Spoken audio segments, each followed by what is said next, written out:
welcome to another episode of Offsides, your favorite football and hockey podcast. Kind of sticking with our Super Bowl talk here for the week as it creeps closer and closer. We'll be giving our predictions and kind of dissecting it for tomorrow's episode before the weekend. Before today, kind of one of the trending things that's been this week, some former athletes, some fans posting about it, their frustrations of the Super Bowl ticket prices this year. For anybody who hasn't seen it, it's basically been $5,000-$6,000 for nosebleeds, top of the stadium, and down for like decent seats. You're going to be dropping $20,000-$30,000 a seat. As far as people like us, normal fans of the game, should the NFL somehow find a way to make these tickets more reasonable so that it's not a who has the deepest pockets can make it to the Super Bowl every year? Yeah, with how much advertisement and media is into it, it's hard. I feel like it'd be hard to see the NFL having any control over where they set their prices, as it is the biggest spectated event in the fucking world. So yeah, it's gonna get expensive, and you are in Hollywood where everything is even more expensive already. So it only makes sense. Super Bowl tickets, obviously, are going to vary in price depending where the stadium is, what teams are in it. Just the luck of the draw this year. I feel like people buy Super Bowl tickets to sell them anyway. Like, people do it to make money instead of even going to the game anyway. So it's a whole money-making business. That's why I feel like there's going to be no way that the NFL can set regulations on it. It's only going to get more and more expensive. Yeah, which is usually the case every year. Next year's Super Bowl will probably have like a median ticket price that's more than this year's. It seems like it goes up every single year to where when we're younger, obviously like inflation, things get more expensive as time goes on in the country, like across the board. But it seems like even when we were younger, it seemed more reasonable to go to a Super Bowl if somebody wanted to save up for it. But now it's like like some families, some people save up for a vacation every year. Trying to go to a Super Bowl just for nosebleeds tickets, you're gonna have to. It's 2, 3, 5 times more expensive than saving for a vacation. So it's like, I mean, obviously the stadium is packed every year, so they get millions of dollars just in ticket revenue. But yeah, I don't know. I mean, obviously I like to go to the Super Bowl someday. The way that the ticket prices keep going, it's going to be less and less realistic. But I mean, it makes sense, like you said, where it's at in California, the halftime show, so you're getting a concert out of it. There's stuff going on beforehand, afterwards, the Super Bowl, the Lombardi Trophy ceremony afterwards. Like, there's a lot of bonus stuff that you get going to the Super Bowl that you don't to a regular season game or even a playoff game for that matter. But yeah, I mean, it's interesting how, like, I know Chad Ochocinco was one that kind of brought it up of how do you expect diehard fans of a team that finally have their team go to the Super Bowl to be able to afford to go? Don't let all the rich fucking assholes buy all the tickets. Yeah, well, like we've talked off air. They got bots and computers that the millisecond they come online, people are buying them in hundreds or thousands at a time, so that people like you and me can't. But that's what I mean. That shouldn't be allowed to be like a business. Like, you shouldn't allow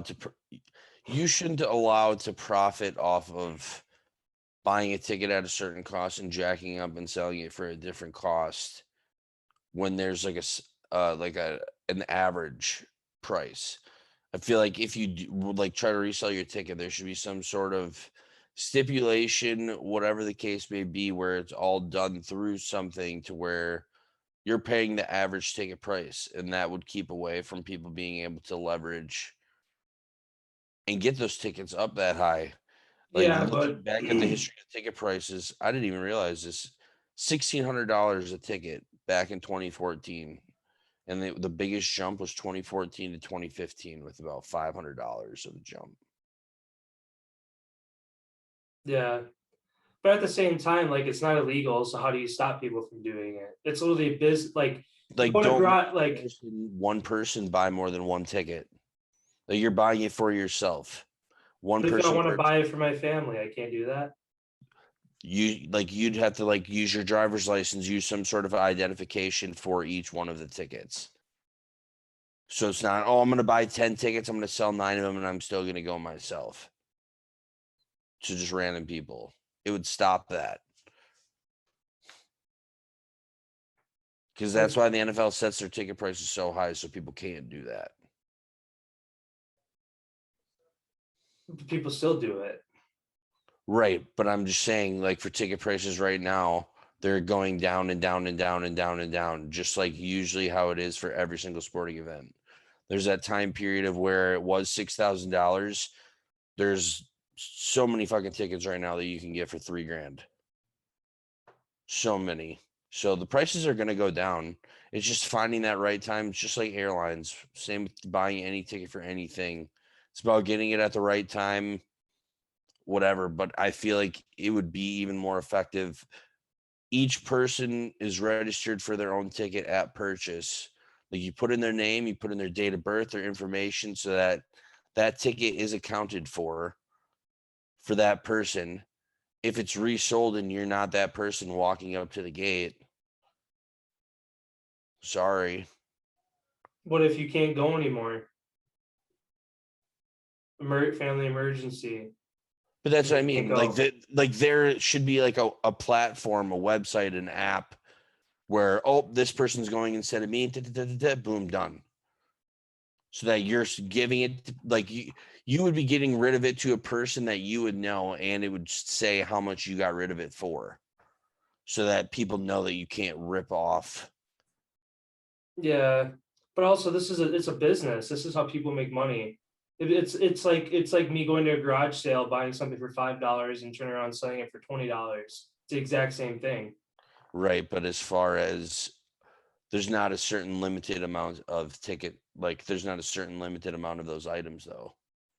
Where tickets in a stadium, there's only a certain amount that can be sold. So that even appreciates the value even more.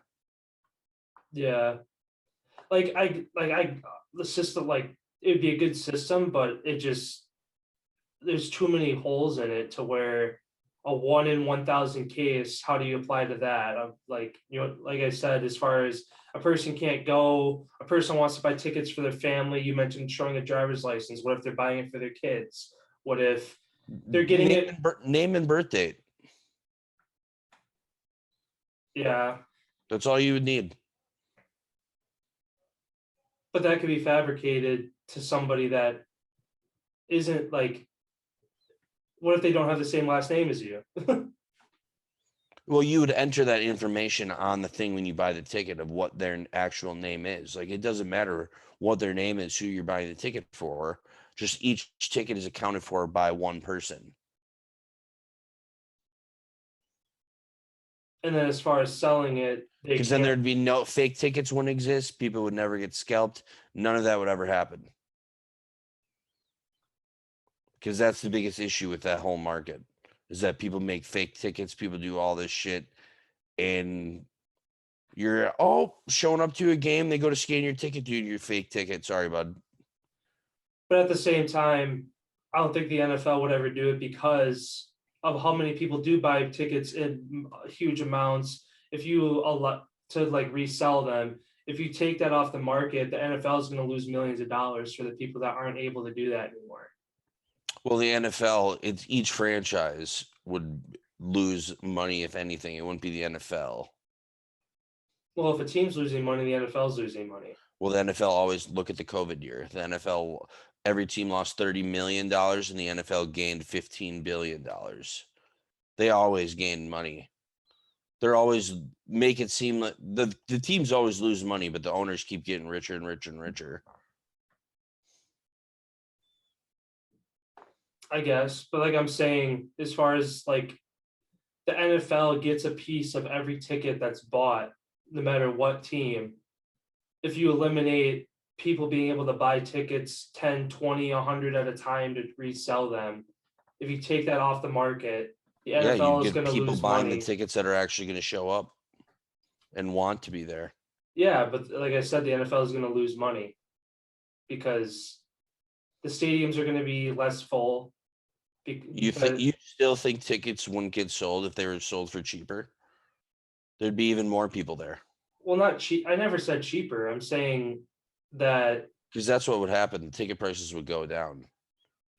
Like that was the whole, like the question in general, and that's like my whole point here is like if there were some sort of system where you could only have one person per ticket, ticket prices would go down because you would have people wanting to be there, not having to pay an obnoxious price to be there because people can't leverage that against you. Oh, I got the last ticket left, fucking $7,000. Here you go. If you really want to get it, like that, no, that couldn't happen. But there's always somebody on the other side of that would buy that. That will go into the game and fill that seat no matter what price. Like I said, it's a business, so we're like to regulate. Well, because the NFL ain't making the money off the scalp tickets. Like that's what I'm saying. Like they want to protect. But they're making the money off the guy who bought 100 at a time to resell them. Or if you take that away, you're like the ticket, like you said, the ticket prices would go down, which means the NFL is making less money. Which means that the fans can actually get there. Yeah, but they don't like they don't care about if a stadium's full or not. They care if every ticket is bought in the stadium. Which it usually is for every single team, regardless. Yeah, but that's exactly the point. Is teams or stadiums where it's 80% full. Where's the other 20% people? It's been sold out. Scalpers, they sell the tickets or they buy the tickets a bunch at a time. They're not able to sell all the tickets. If they buy 100 tickets, they only sell 60 of them. Those are going to be 40 empty seats in the stadium. Which is the NFL's losing money that way because the people aren't buying concessions. They're not buying stuff at the pro shop. Like that was my point. It was like there would never be empty seats in the stands. It would always be 100% full. I guess. I don't know. There's always two different ways to look at it. I'm just saying it's a business and I feel like there's no way to regulate it because then where do you stop it? Because like buying and reselling is a huge market in the country outside of tickets. Like I said, people who. Well, even if you did resell it, just have it all documented so that people aren't getting charged a ridiculous amount of money for it.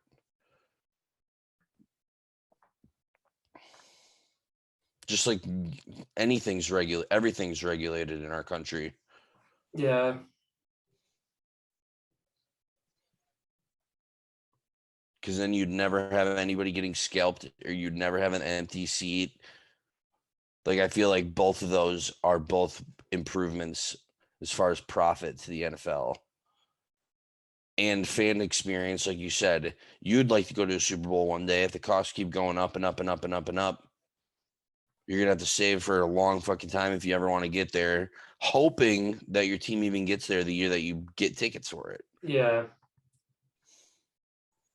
Where that's why, like other sports, I feel like the way that other sports do it, it's just a different thing because it's a one game thing. The NFL is just different. Yeah. Yeah, because every other sport is a 7-game series. Right, and tickets aren't that expensive. Yeah. Well, they're more expensive than a regular season game for that sport. Right, but they're nowhere near expensive what you're spending for like a playoff game in the NFL. Because it's a one-time thing. Right, because it's right. And for hockey, they charge less because you're there more. So you end up making more by charging less. Yeah. Well, yeah, because that like as far as if you go if a World Series or an NBA final or a Stanley Cup final goes 6-7 games and you buy a ticket to every single game, you're probably still going to be spending the same as going to one Super Bowl. As far as parking, concessions, the ticket, travel for 7 different games. Yeah, I don't even because know what. you go in between cities too if you did do that. Oh yeah, that's true. Which some people do. Yeah, some people do. But yeah, like I said, the only way that I could ever see it being regulated or helped, like you said, is if there's some sort of system that was put in place to just make sure, one, like I said, you're not getting ripped off as a fan of the game, and two, every ticket is going to be sold. So you're getting everybody who wants to be there is going to be there. Yeah. And then sticking with the Super Bowl, Matt Stafford, if he wins the Super Bowl this weekend, do you think that cements his legacy in hopes for making it to the Hall of Fame one day, as he does have pretty good stats? I would say, yeah, I would say so. I mean, as a quarterback nowadays playing in the league of 2022, um, to kind of cement yourself to put yourself into that conversation of being in the hall, a Super Bowl is kind of a must at this point. I mean, for a lot of players, um, receivers too, because of how deep the receiver pool is every single year. I mean, there's 32 starting quarterbacks in the league every year, but there's 4 times 32, so over 120 receivers on the field every year for the NFL. So, yeah, I would say that by him getting a Super Bowl, it would cement him, or at least be able to make him eligible to put him down the road, like not a first ballot Hall of Famer unless they build a dynasty and they win a couple Super Bowls in a row the next couple of years here.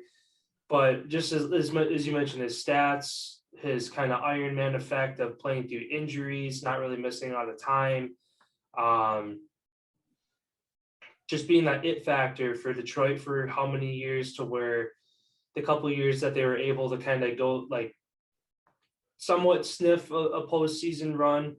Um, it was him and Calvin Johnson were the two guys that were to be thanked for to make it that far.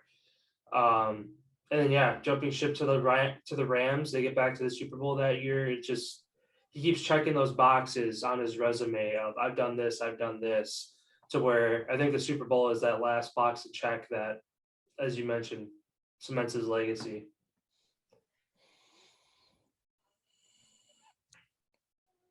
I definitely think it helps this case. Obviously, I don't know if it does make him a certified Hall of Famer, just because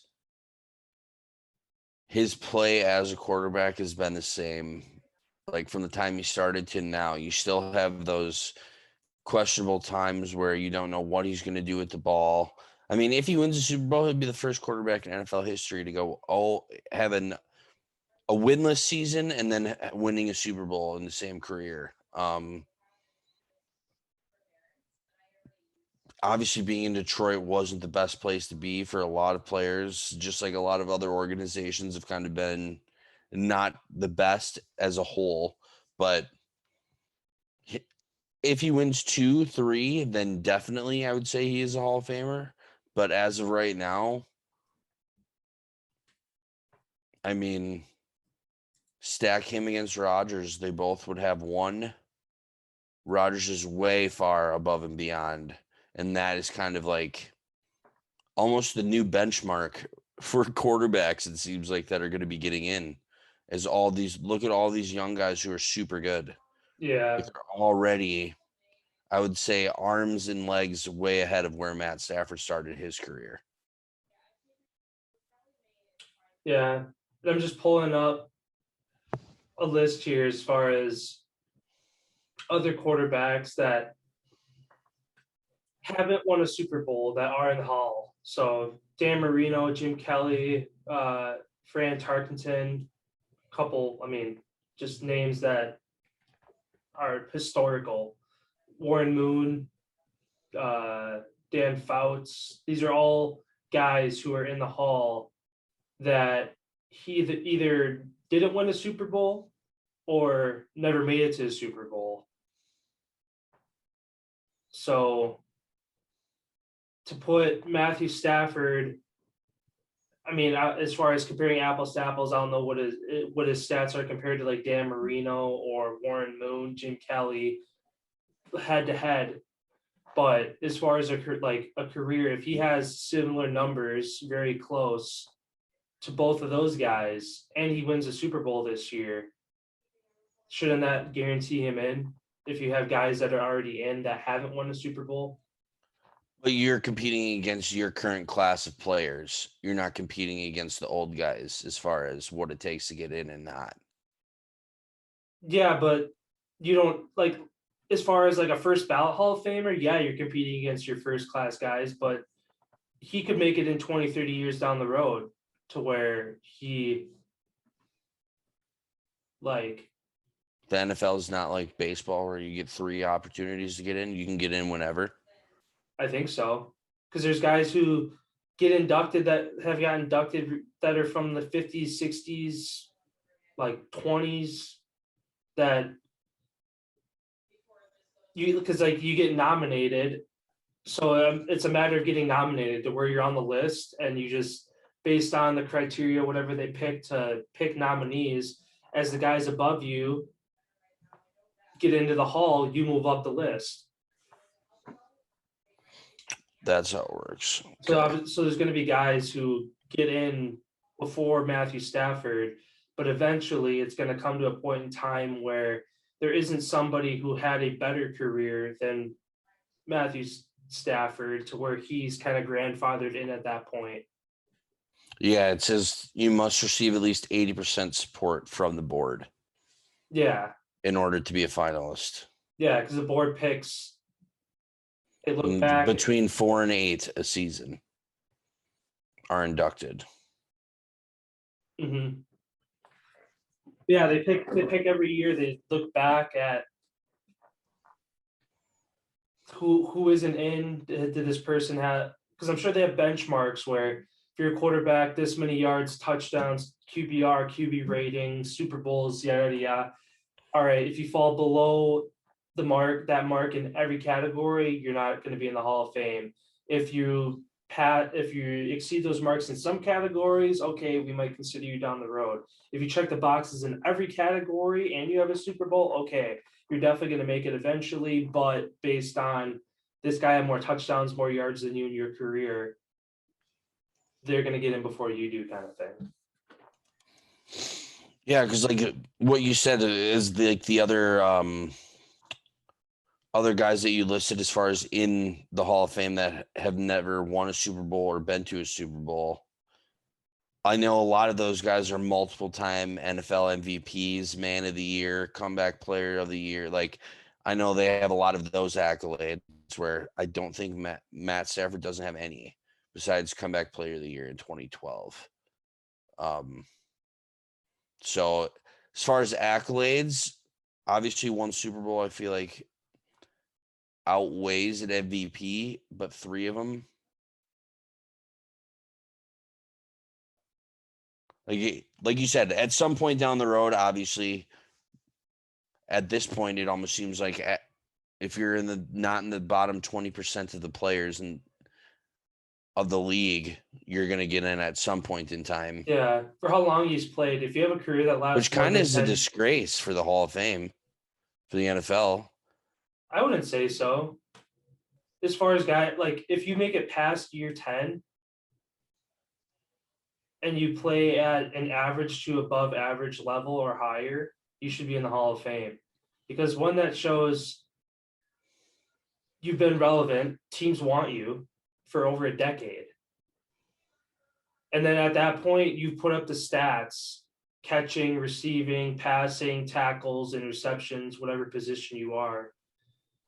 By that point, you've put up enough stats to put yourself in the top 100 players of all time in that category, in some category of your position. If there's a guy who plays more than 10 years, I think that's Hall of Fame worthy, so long as he's not a suitcase and a backup his whole Well, career. what if he is a suitcase and has 5 Super Bowls from 5 different teams? As far as if he's a like jumping quarterback? team to team, no, or any position, just jumping team to team to team, getting traded and going winning Super Bowls. Like you mentioned, being a suitcase. Like if it works out in your favor, does that still hurt you being a suitcase? I mean, I can't think of a player where that has happened and they've gone on to win multiple Super Bowls with multiple teams.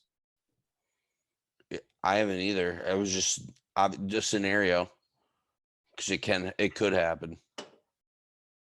I guess if it does happen ever, I don't know. It comes down to stats. Yeah, if you're a suitcase and you've been on 6 teams, but you have 4 or 5 Super Bowls, you had to have contributed something to that team's success. Everybody on a 53-man roster of a Super Bowl team, you have a right to say, if I wasn't here, maybe we wouldn't have made it this far. Whether you're a second or third string guy, because you push the people ahead of you, you give them looks, you give them insight, something they don't see that you do that allows them to play better. So everyone who wins a Super Bowl should go to the Hall of Fame? Not necessarily, because that's no. Where are you getting? I didn't say that. No, I was just saying, as far as like how you said, like you'd said like a credential for like 10 years. If you play 10 years, you're getting into the Hall of Fame. Where like So how long there's as your people stats, there's like people in the Hall of Fame who don't have Super Bowls or even have never been to one, but have like MVPs. To where because if they you're have like the a stats to lineman, back it up. what if you're like a lineman and don't have like there's no like real stats?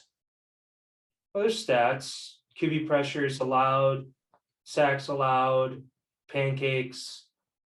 There's stats for linemen. Right, but I'm saying like as far as stacking up in the top 80% of like getting voted on, Yeah. wide receivers, quarterbacks, running backs. Like if you play one of the skill positions, you're basically getting into the Hall of Fame if you've made a name for yourself. Yeah. It seems like with how easy it is. But it's not easy because there's only a handful of guys that are the face of the league. Right, but every year 4 to 8 people go in and you just got to be in the top 80% voted on. So that's a lot of people. Like I almost thought that there would be less people in the NFL like getting inducted in every year to make it kind of like the people that are in there were the greatest of like all time to like play the game. 4 to 8 people, that's not a lot. 53-man roster every year times 32 times 100 years of the NFL, and you're taking 4 to 8 of those guys in every year. That's half a team. Or there's 11 right, guys. But you're not eligible until how many years after you're done playing, though? I don't remember how many years it is.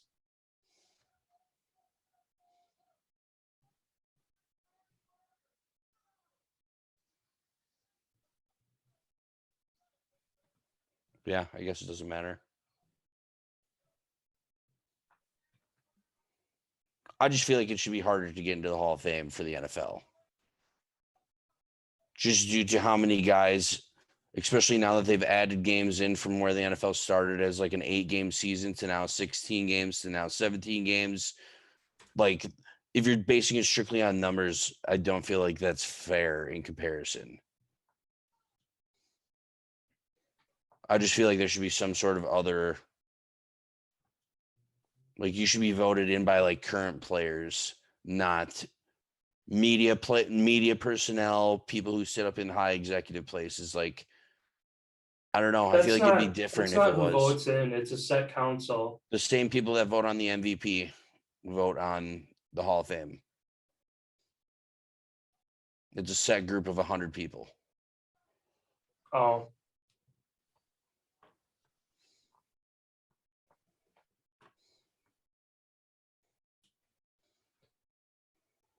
Because I know each organization gets to represent one person, and each major media outlet gets to have one person represent as far as like a vote. And like, if you're a former Hall of Famer, I believe Shannon Sharp, for instance, I believe he gets his vote for Fox because he's the Hall of Famer and he is a media guy. But yeah.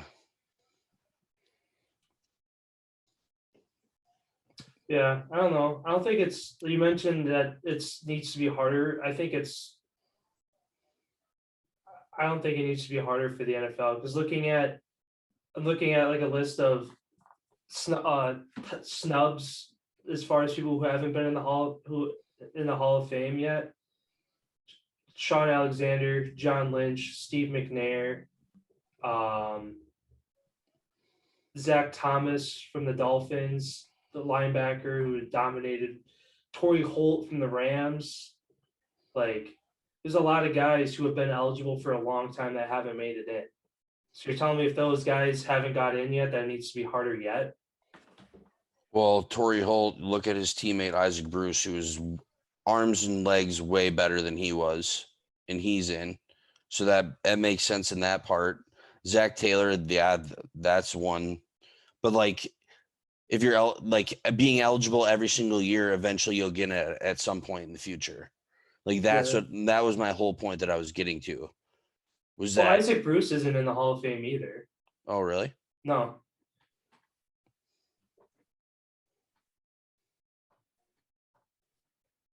As far as comparing apples to apples, because it says fellow wide receiver Isaac Bruce also should be in the Hall of Fame. He has 942 yards, 942 catches, over 1,400 yards, 84 touchdowns in 14 seasons. Torrey Holt, 869 catches, 12,000 yards in 10 seasons. So in 4 less seasons, he almost has as many catch and yards. And neither of them are in the Hall of Fame. But eventually they'll get in at some point. Will they, though? They haven't been in yet, and they've been out of the league for 15, 20 years. Well, like we just said, you got to play for 10 years to even get in, give or take. Then you got to be retired for what, 5 years? I think it's like 5 years. If I had to guess, I'd say it's like 5 years. You got to be out of the league to be eligible. Because Peyton got in, and he got in his first time that he was eligible for it. And I don't know when he retired. 5 years ago seems about right. Yeah, after the 2015 Super Bowl, he retired 7 years ago now. So maybe it is 7 then. Because he was just like Tom. He'll be a first ballot. Yeah. Yeah. You mentioned Shannon Sharp, his brother for the Packers, Sterling. He's not in the Hall of Fame. Nope. Cincinnati Bengals quarterback, 7-time Pro Bowler, All-Pro, NFL MVP. Got them to the Super Bowl. Ken Anderson in the 80s. He's not in the Super Bowl, or he's not in the Hall of Fame.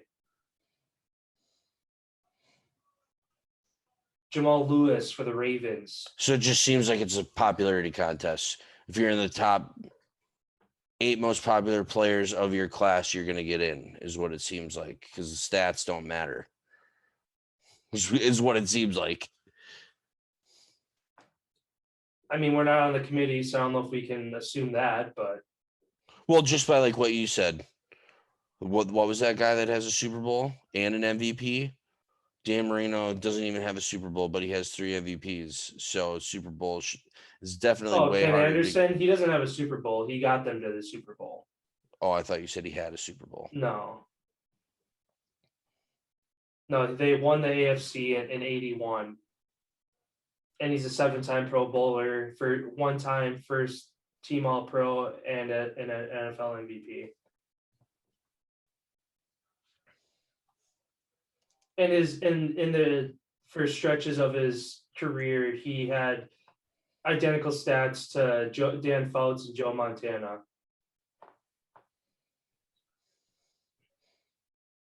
But again, Montana has a handful of Super Bowls, so that's why he's in. But I don't know. It's always interesting to see like why guys are in, why guys aren't in.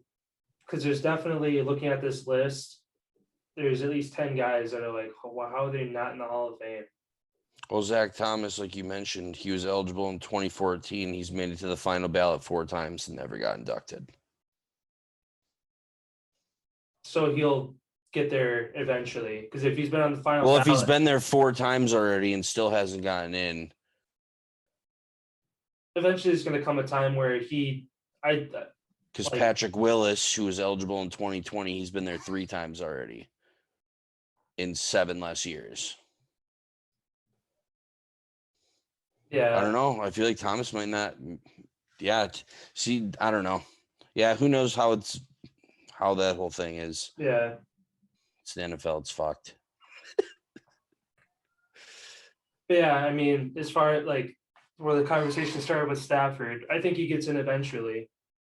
Like, no matter what, 20, 30 years down the road, I think he gets in.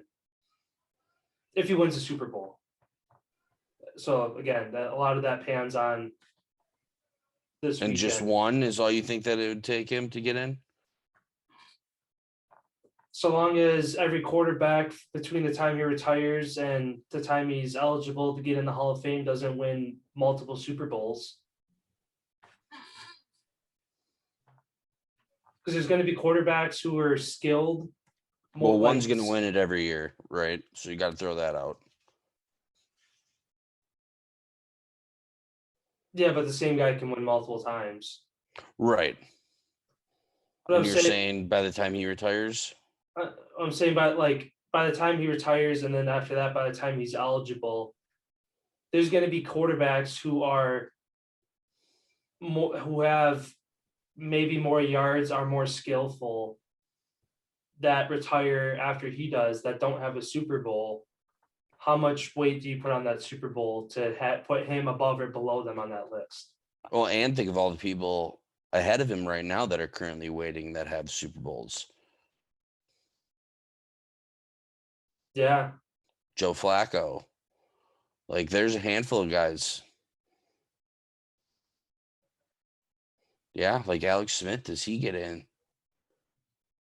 For just the crazy career that he had with his whole injury and stuff. I feel like they do, because that's one of the most craziest things that ever happened. Yeah, but a comeback, does that not, like, he didn't do shit when he came back though. He doesn't have a Super Bowl, does he? Who? Alex Smith. No, he doesn't. He's gotten 2 Super Bowl. Does he doesn't have the stats, the yards, the QBR. I don't think he gets in. I don't care if he defied the odds and came back and decided to play again. He wasn't the same when he came back. You could tell. If he was able to come back and play at a 100% level and get back to like exactly how he played.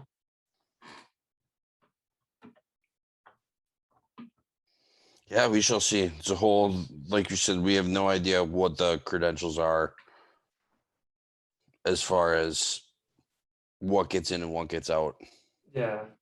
But I'm just saying in his case, he's probably not in the top 100 in any quarterback category. As far as yards, touchdowns, like because he's been QB1, like he's been back and forth between backup and starter his whole career too, which obviously Well, he hinders was a his, starter until they drafted Mahomes. yeah, which was for a couple of years because he started in San Francisco before that.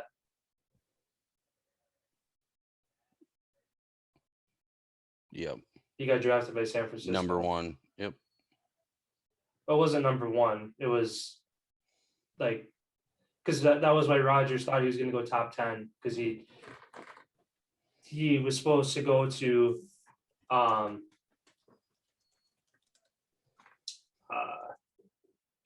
San Francisco, and then that was the whole thing of Yeah, he was the first pick. he was 2005. Yep. oh.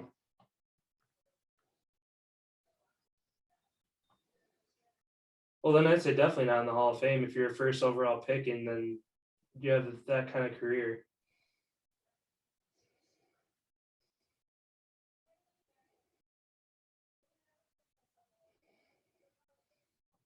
I mean, he lasted longer than a lot of for overall or number 1 overall picks too, because you always see over the last 20 years, this is who the first overall pick was, and it's like, never even heard of that guy.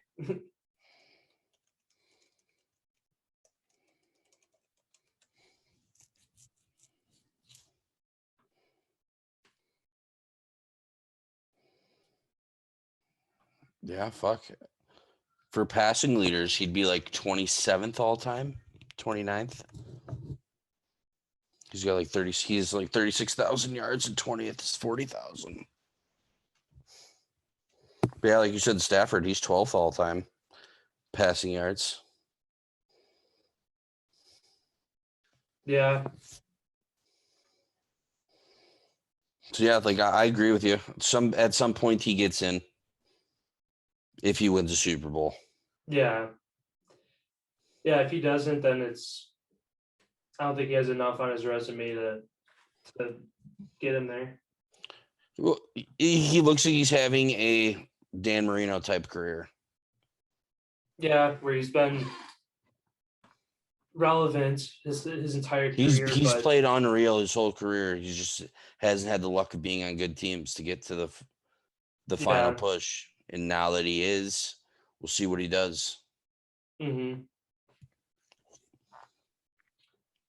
But yeah, then we'll wrap up our football talk here. Before we jump into the NHL, a quick stop at the NBA to talk about a blockbuster trade that went through. Trade deadline was today.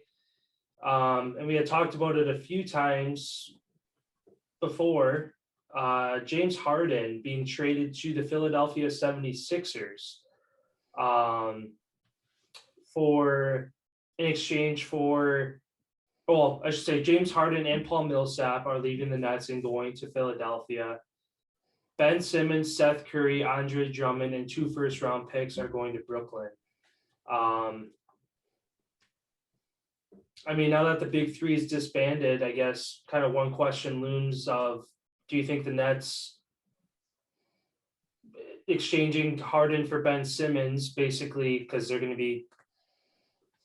Simmons is going to be playing shooting guard now. Do you think that's a good enough change for them to get that, help them go the distance in the finals this year or in the playoffs? I feel like this helps Philadelphia, if anything. Another guy that can strictly just play offense, not have to worry about playing defense, as they do have a stellar defense. Where the Nets, nobody really played defense, and they were getting exposed, especially without KD. I know rumors have it that Harden was really upset with how things are going in Brooklyn, as far as Kyrie being able to pick and choose kind of when he wants to play and being treated differently than everybody else, not having to put in all the work and all this type of stuff. So I don't see this helping the Nets, and I don't really see this helping the Nets in any way possible at this point, unless Curry comes in, shoots the lights out, Ben Simmons comes in and is not of what he was previously. Yeah, it's a tough move for the Nets. I feel like this didn't help them. I feel like as much as they're wanting it to. See, I think the opposite. I think that this hurts Philly more, and it helps the Nets because I know we talked with them getting rid of Seth Curry. Now they don't have a 3-point. They have no 3-point game aside from Harden now. He's now they're going to be their 3-point shooter. And I would take Seth Curry over James Harden any day if you're going to put together a 3-point contest one-on-one. I would take Seth Curry over Harden. And Really? so now I mean, I don't know what their stats are head to head, but as far as a true shooter, like taking away Harden's like contact and how he gets to the line all the time, like Curry doesn't do that. Yeah, but I feel like Harden's just going to be taking that role of just shooting. Well, yeah, just as Curry did, but Curry was having a more steady season than Harden was. So unless Harden can get his head out of his ass and get back to playing at a high level, as far as their current value of how they've been playing, Harden's been playing like shit the last 10, 15 games, and Curry's been steady pretty much all season. I take Curry over Harden. But if, like I said, if Harden turns things around, then you're going to get more points and more value out of him in the long run. But again, you got to bank on him getting his head out of his ass. But as far as the switching, I guess, Harden for Simmons, Simmons is bigger. He plays more defense. He can do more in the paint. Is he going to play? He's supposed to, I don't know when his like expected date to be back is, but he's been training. He's been with his trainers at the 76ers facility this whole time, staying ready, staying conditioned. So yeah, because he's got himself in the mental health like restrictive. So like it was smart, I feel like, for the 76ers to move him because he wasn't obviously going to play. But now who like, is he ready to play now? Who knows? Like, that's what I mean. Like, is he going to make an impact right away, or is it still going to be 3 weeks before he's even steps in the lineup yet? yeah, I guess I don't know. I haven't seen. And then when KD comes back, and Simmons loves having the ball in his hand at the end of the game. So does KD. Who gets the ball at the end? KD. Ben Simmons hates having the ball. That's what happened in the playoffs last year. He was passing up open shots in clutch time That's because he was scared. Yeah, so he doesn't like the ball in his hands at the end of the game. So that would be a problem. But look, early in his career, he was a late game monster. I guess, but he's not going to come into Brooklyn and want to be the new KD of the team. Well, I feel like that's why they're bringing him in, is to fill the shoes of Harden, because he wasn't doing enough for Kyrie when he was out and KD being out. So he's accepting his number 2 role. So he still knows that KD is 1. He's gonna get the shot at the end of the game. He's gonna get the most looks, the most touches. Yeah, I just don't see it going good as far as the big 3 blowing it up and then trying to add in a couple pieces, spur of the moment to fill what they had. I just feel like Philly is more, I don't know. I just feel like Philly plays more of like a team style game, which fits like James Harden style-esque as of like later in his career. He hasn't like tried to do it all. But once, like, obviously, if you don't have Kyrie or KD in the lineup, it's you. You got to do got to do it. Yeah, it's going to be interesting for sure to see what happens here. I feel like regardless, though, if they kept Harden, if this trade didn't go through, I don't think the Nets aren't going to go far in the playoffs. and Philly would have been just fine. Yeah. And Yeah. that's why I was saying Philadelphia would have been fine Philly's going to be too. just fine after this. I feel like, and it's more pressure now on Brooklyn to, oh my God, we just made this trade to blow this whole thing up. We're on a 9-game losing streak and we still lose. Like, I feel like that's just going to be all 4 tires popped. Fucking this year's over. Yeah. Well, I think that if these guys step into Brooklyn and ball out and they end up going on a run, I mean, good for them. I mean, signs aren't pointing to that. But that's also where the 2 first-round picks come in. They're preparing for the future. They know that. Yeah, they get 1 next year and then 1 in 2027. Yeah. So they're preparing for the future of building this team down the road. But yeah, I mean, like I Which just said, makes me think that KD and Kyrie are out this offseason. Kyrie for sure. I don't know why they even kept him. Like this, I mean, sure, you get him part time on the road. You maybe win a couple more road games than you usually would. But like I said, when it comes to the playoffs and you're playing, if they have home court advantage and you're without Kyrie for your first 2 games, and you go down 0-2 or 1, you split your home games, I don't think that they're going to go far in the playoffs the way they're currently sitting because of him. Like I said, regardless of if this trade went through or not, I think it all falls on the Kyrie as far as him only being part-time eligible. That's going to be what kills them in the playoffs because they can't have him all the way through. So do you think that they should have gotten rid of Kyrie instead of James Harden? Yeah, maybe. But I mean, Harden's been playing like shit the last month too, so I see why they got rid of him. And especially with his frustrations of the situation. I mean, it's the same thing in Houston. He basically like played it like a 6-year-old and kind of pouted and like about it to get out. It didn't quite get that far this time, but it was starting to get there with his frustrations and what he was saying about the team and how it was being run and keeping Kyrie and how he didn't like that he was only playing half their games. Where in Houston, he Do you pulled a want to be quick on the one. worst team in the NBA?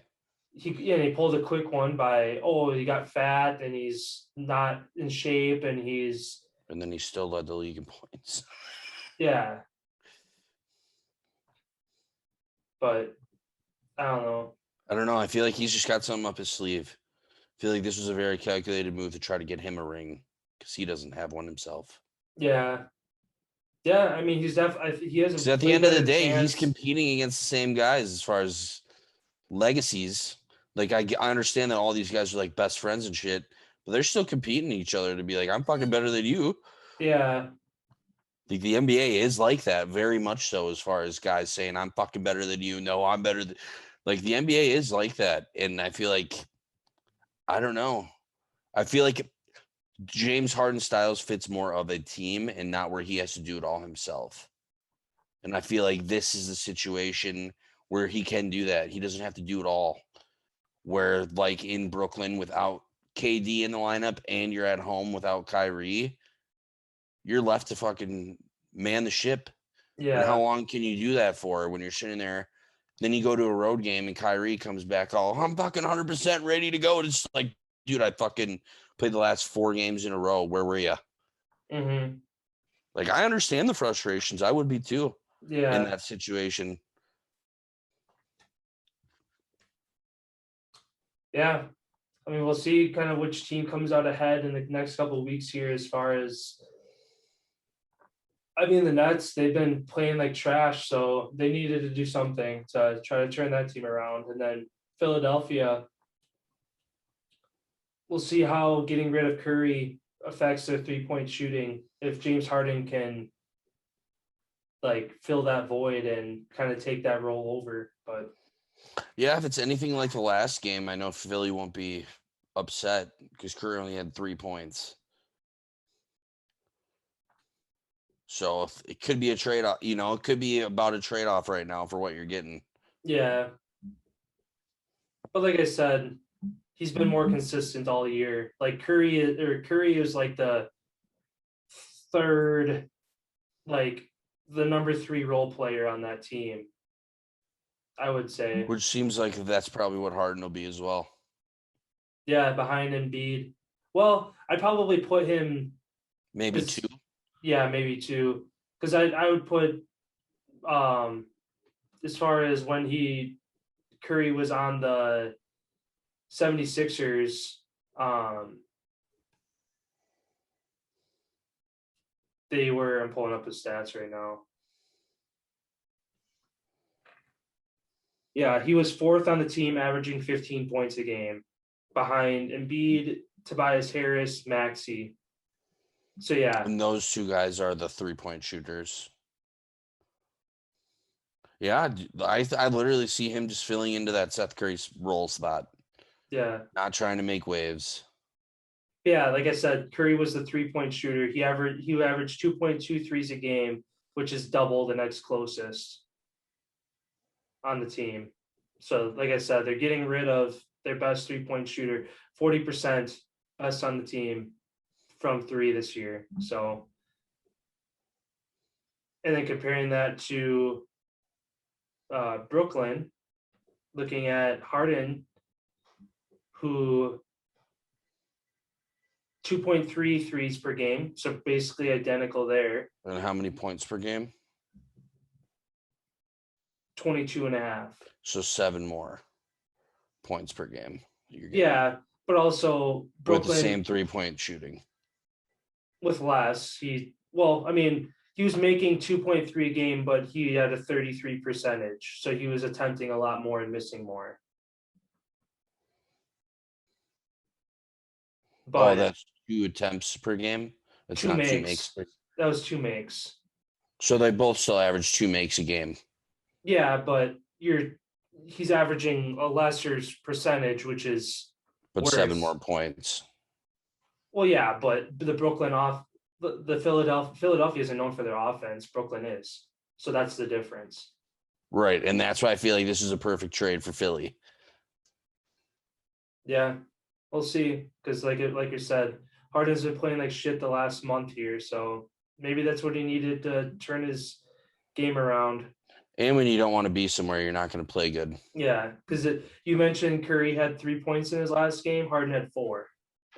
So if we're going to go off of that, Harden's going to not be – that's a bad trade for them too then.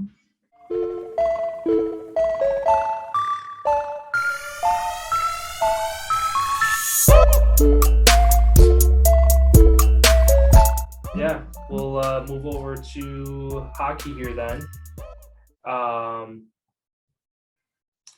Kind of what with Olympics going on right now, I saw a couple different areas as far as kind of a fun way to revamp the All-Star game. Kind of doing it Olympic style, where how they have it broken up between divisions, where they'd have a game country versus country. So you have your top 3 American players versus the top 3 Canadian, Russian,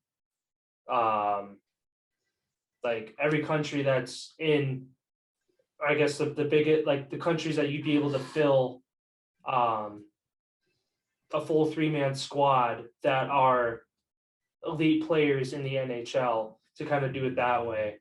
I don't know. What do you think of that? Does that, I mean, obviously it'd be like, I think it'd be hard to set up, but as far as kind of an alternative, because of how the NHL wasn't allowing guys to go to the Olympics without facing certain consequences of, oh, you might not be able to come back for a couple months, you're going to miss the rest of your team season, this and that.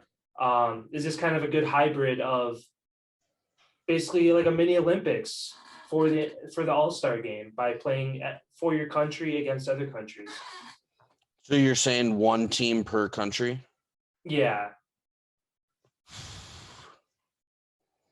I don't think they could do that, because there's easily a dozen Canadian superstars that play in the NHL. That who's in, who's not in. And then there's some countries like, yeah, I just feel like there's way too many good players in each country to where you couldn't really limit it down to 3 with being fair compared to some of like these smaller countries like Latvia and some of these other countries that have only 3 guys in the NHL compared to like Canada, who's like 70% of the league. So like as far as like picking pools isn't really fair that way as far as like how it goes. But I don't know. Originally I was upset for the NHL not letting players go, but also now at the same point, after watching the Olympics and seeing what it is on TV, I completely get it why they didn't let these players go over there. There's so many people already who have just left and came back and all this other type of stuff. And what's more important, winning a gold medal or Stanley Cup? Stanley Cup, hands down. So I feel like it should have still been an option as you would like it to be an option, but you are employed, just like we say about the NFL. You are employed by the league. The league pays you your money. You got to do what the league says. So I completely get it. And it would be a little, I guess, maybe not playing like a 3-on-3 game, but maybe doing like the skills competitions with different guys from different countries doing it that way. I could see them do like if they were to do something like that, that would be pretty cool just to guarantee. But I feel like just because it's in China, it's the only reason why they weren't allowed to go this year. Yeah. Yeah. I mean, yeah, it'd be like I said before you like even dove into kind of your response to it. It'd be hard to do it just because of, like you said, USA and Canada, you could basically have 5 teams of And each Sweden and country Finland too. of guys who are at that elite level in the league. But yeah, I mean, it was just a fun idea, and just because of the Olympics, how them not being able to go, that it'd be kind of a happy medium of still being able to represent your country, but in a different way. Yeah, because all the teams that would be eligible would be Canada. They have 435 players in the league. United States has 286. Sweden has had 97. Oh, never mind. That's from years ago. The last time they ever did a percentage of nationality was in 2018, 2019. Canada was 43.5% of the players. US was 28.6. Sweden was 9.7. Russia was 3.9. And then it went on and on. Finland, Czech Republic. The only countries that wouldn't, Slovenia, as they have 1. Australia, they have 1. And Netherlands, they have 1. Otherwise, Latvia, France, Austria, Slovakia, Denmark. There's a lot of countries that could get a couple guys. I guess the countries that don't have enough, we call them the mutts. They could all combine. Yeah. They all got 1. They literally all got 1. All 3 have 1 combined to Yeah. the world team. Yeah. So I kind of miss how they used to do that. That's like the All-Star game has grown so, like how they do like divisions. Then I know 2 years ago they did a world team, a North American team, the Young Guns team, and then they did, I forgot what the other team was. There was another team that they had, and just like that's a cool way to like break it up differently than the typical way of doing it. Yeah. And then on to my question for you. Edmonton Oilers fired their head coach Dave Tippett today. Do you see this potentially being a problem solver, boosting them into the playoffs, or do you see them missing the postseason completely?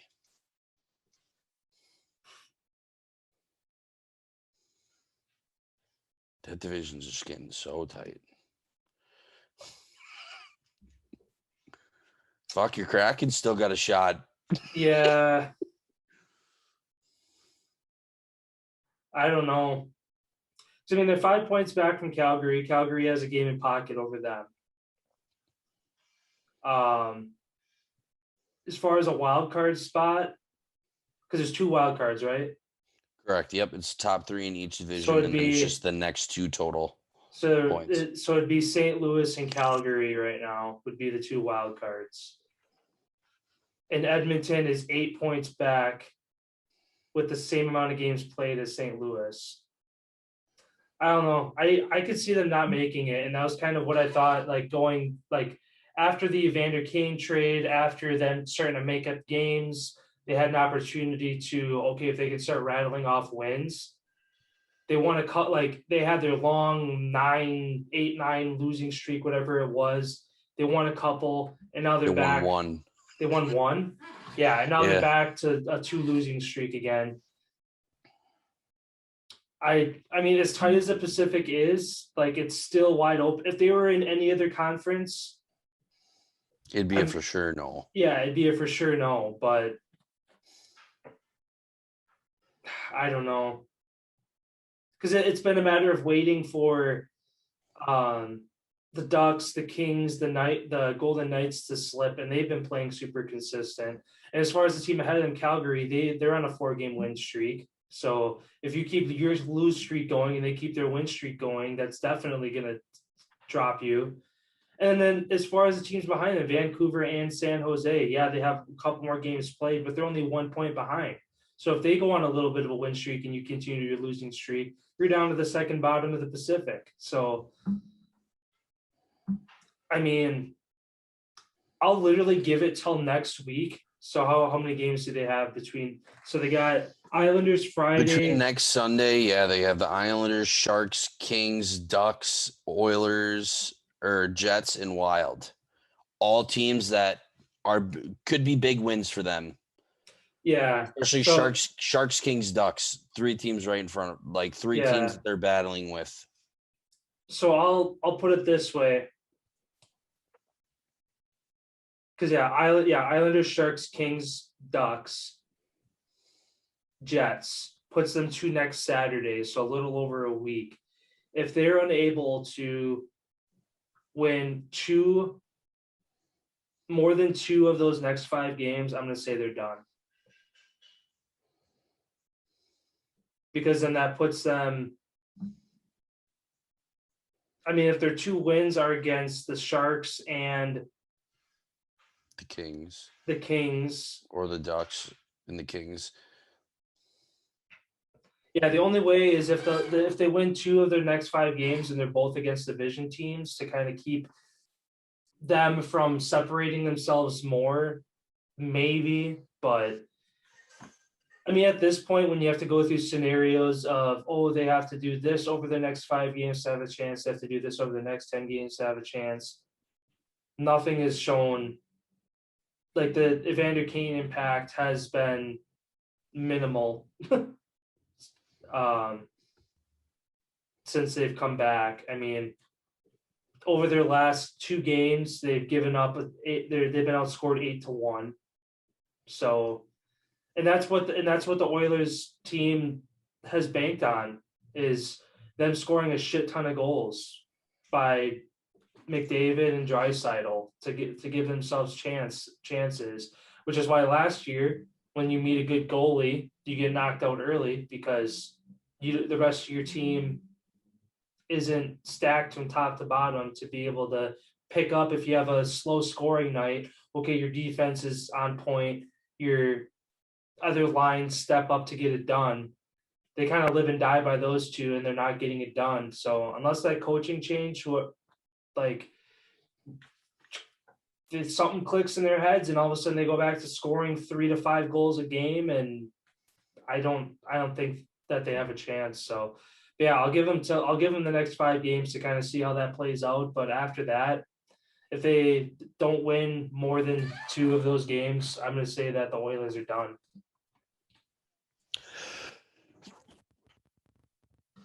I'm kind of along the same lines as you. I wouldn't go as far as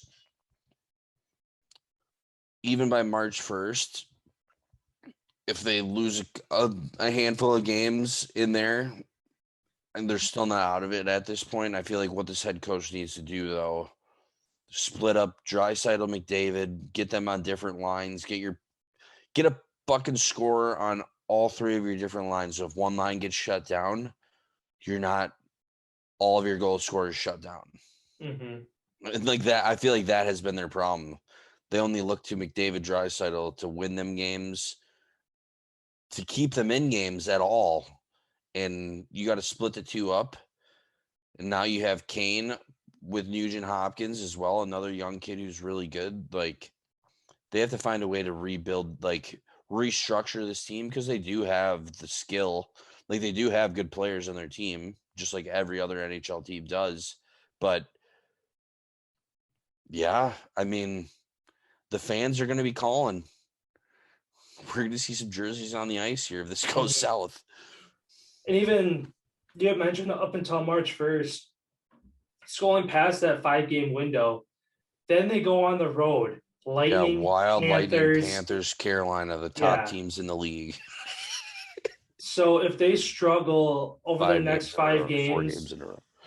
So I'll put it, out of their next 8 games, they could literally lose 6 of them easily. The only team that I could see is but again, Islanders. They play Islanders tomorrow. They're still playing catch up. They're not a terrible team. So, I mean, on paper, the Oilers are the worst. I mean, aside from the Sharks, they're coming in as underdogs in every single one of these games. Pretty much. Well, Jets too. Jets have less points. But again, the Jets are making up games. They have a winning record, 19-17-7. So they're still playing catch up. They're not that far out of it. But, and they just beat the Wild the other night too. Jets are humming.